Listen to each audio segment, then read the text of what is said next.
Tweet2Eat is a girl advocacy training program on access to fresh food. It's a 5-week program at the Y. It's trying to teach middle school age girls how they can make a difference in their community for access to fresh food, laying a foundation on fresh food. What is it? What is food justice? Why does it matter? The Women's Fund has focused on this program because Trenton's been labeled a food desert.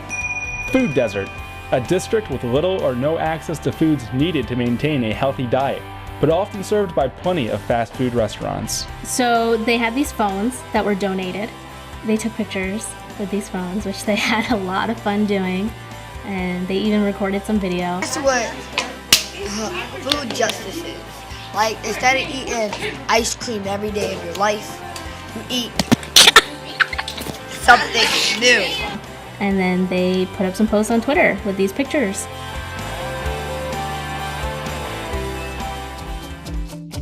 First day was really great.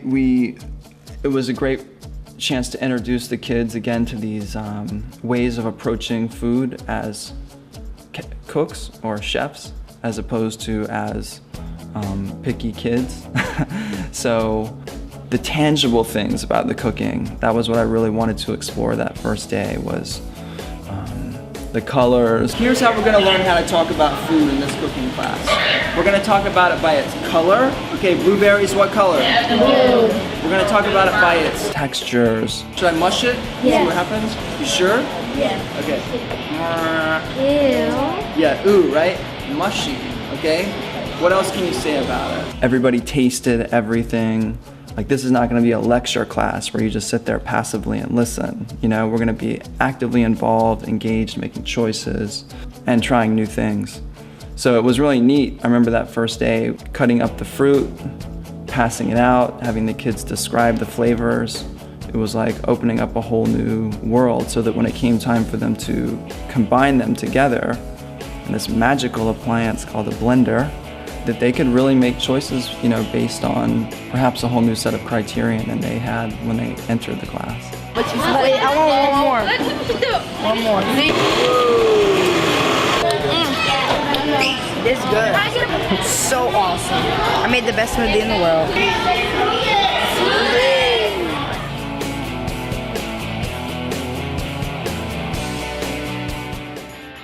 I'd say the ability to do the outdoor trips is really, really key.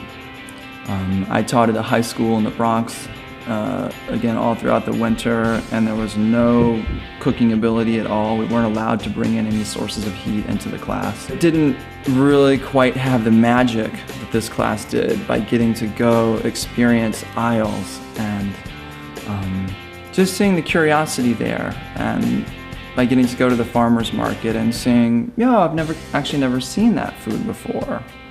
And a watermelon with yellow flesh, like incredible, you know? So just getting to see that kind of engagement was one of the main things that really set this class aside.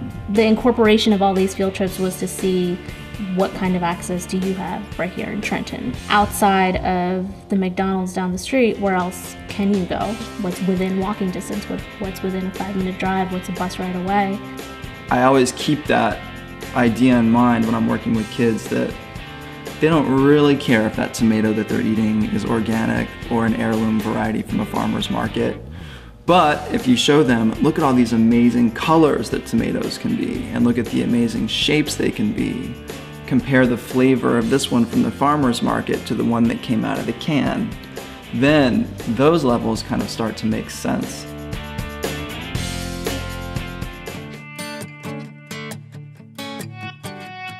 Does that sound right? Tell me anything else you can think of. What does justice have to do with food? Food justice. Communities exercising their right to grow, sell, and eat healthy food, along with having access to fresh, nutritious, affordable, and locally grown food with consideration to sustainability and the well-being of the land, workers, and animals. The first step towards having a child begin to understand what sustainability is about is starting to see that larger matrix that their food sits in. Where's California? On the other side. All the way here. You know how many miles that is to get from that strawberry from California to New York? That's a long way, thousands of miles. It's an amazing journey that banana had to go through to get from Ecuador onto your plate so that you could take a bite of it and throw it in the garbage. You know, for example, it's like, oh, well, maybe I wouldn't have such a tendency to want to just be so flippant about my food choices if I had more of a knowledge of where it all came from. And then the next step after learning the where is the how it got to be there. Tina, the banana I ate this morning came from Ecuador. So I'm always thinking about, how many thousands of miles I had to get here? How many people had to work on that? How much fuel had to be used in order to get it from one place to the next? And that how is where sustainability comes in. We say affordable, available. Someone said the H word.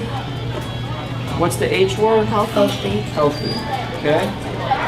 These are all things I'm thinking about when I'm thinking of food injustice. I literally feel like Coca-Cola's pure evil embodied. It's an extreme view, I know, but like Mountain Dew, Coke, orange soda, look how they make the packages look how they do with the marketing, what's in it. There's such a huge disconnect. But just because you don't see the word sugar in the ingredients doesn't mean there's no sugar in it, because they have different words for sugar. Our serving size is 1 bottle. There's 65 grams of sugar in it. Okay. 3. Fill them up nice and full. Nice and full. That's a lot of sugar. 13. 16 teaspoons of sugar. Too much sugar. In a Coke. Absolutely no potential benefit to consuming these products at all. I try not to be too harsh about it with the kids, because there's this whole bubble of like the advertisements for Coke. There's like polar bears that are so, just want to hug that polar bear and have a Coke, you know? And it's just sold like it's this warm, fuzzy thing. And then meanwhile, the kids are slowly contracting these health conditions based on what they're consuming, that they're taught is like a warm and fuzzy thing. And it's absolutely heartbreaking to watch it happen. It's literally like breaking a myth that can be very personal for people. And I saw that when we did that in the class, when we counted out, there's 12 teaspoons of sugar in a Coca-Cola. And that's what's causing people to get diabetes. Anyone know someone with diabetes? You do? Yeah, you know someone. And you see this look on the kids' faces like, that can't be true, you know? So I'm just not gonna believe it because it tastes good and I still want it. O's and Fruit Loops and Frosted Flakes. They put nothing but pure sugar into it. You think so good? But that's right, it tastes so good, right? And when we get some, we want some more. They got sugar and barbecue. You know, a whole paradigm shift. One of these products, okay? But maybe not every day, maybe not 3 times a day. Something that we thought we knew is no longer the case anymore.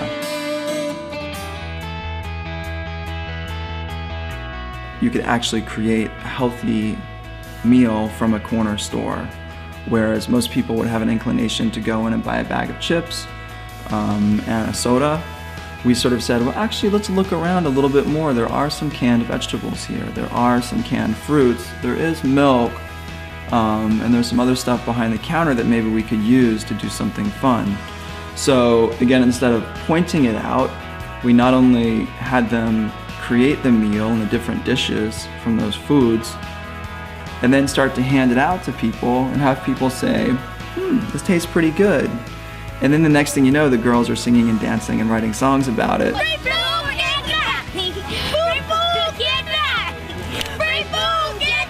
And having a great time. And that's where I think the connection to social justice starts to come. It's subtle, but it has to be activity-based and creativity-based. To see them share delicious, healthy food with their community was beautiful to watch, and I think incredibly meaningful for them. I feel like what the last day was about was really like, this is your chance to show off your stuff. It's just a way to share. And that's what I saw the girls doing that day when all their friends came in and started to eat. And I thought, yeah, they're in charge. They made it, and they're experiencing that magical moment of sharing something a unique skill that they have in a way which is nourishing. I've been preparing this for a while now. We hope you enjoy our food. Okay, I'm done. I can't wait to taste it. It's so good, especially the chicken and the fruit kebabs. Really good. And to get to see them experience that joy from the sidelines was really fantastic, because, as you know, I wasn't feeling my best that day, so I just had to turn it over and say, you guys are in charge, you know? And they did such a great job. They did such a great job.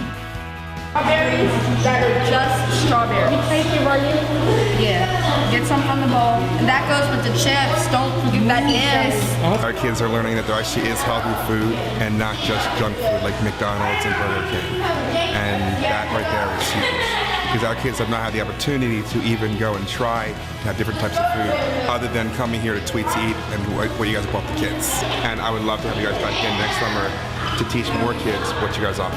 The important point to stress here, why I do this work and why I think this work is important for kids, is because it's the foundation for a strong community.